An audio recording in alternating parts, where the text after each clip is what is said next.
ఈరోజు నీ రాశి ఫలాల్లో ధనలాభం ఉందండి. అవునా? ఎంత ఉందండి? ధనలాభం ఉందని చెప్తారు, ఎంత ఉందని చెప్పరండి.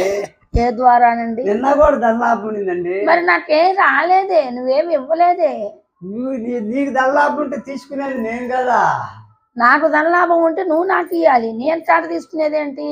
నీ పేరుతో ధనలాభం ఉందన్నాను కానీ నీకు ధనలాభం ఉందని చెప్పలా. అబ్బాచా ఏమండి, రేపు అమావాస్య కదా. అమావాస్యకి పెద్దలకి ఏదైనా పెట్టాలండి. బతుకున్నప్పుడు పచ్చడన్నం పెట్టలేరు గాని చచ్చిపోయినాక సాంబార్ అన్నం పెడతానంటారు. భలే దిక్కుమాలిన వాళ్ళారా మీరు. ఏమండి, వాళ్ళకి పెట్టారండి. ఎప్పుడు పెడితే అప్పుడున్న పరిస్థితుల ప్రకారం అప్పుడు పెట్టారు, ఇప్పుడున్న పరిస్థితుల ప్రకారం ఇట్లా పెడితే వాళ్ళ ఆత్మ శాంతిస్తుంది అంటండి. పాపం అందుకేనా నీ దెబ్బకి నువ్వు పెట్టింది తినలేక తొందరగా పోయి వెళ్ళారా దేవుడి కాడిక? ఎవరు అది కాదండి, మన దగ్గర ఉన్న దాంట్లో మనం పెట్టాము. ఇంకా పూర్తిగా మనకు లేదు, మనం ఏం తెచ్చిపెట్టలేం కదండి. అందుకని ఈ విధంగా మామూలుగా వాళ్ళని తృప్తిపరద్దామని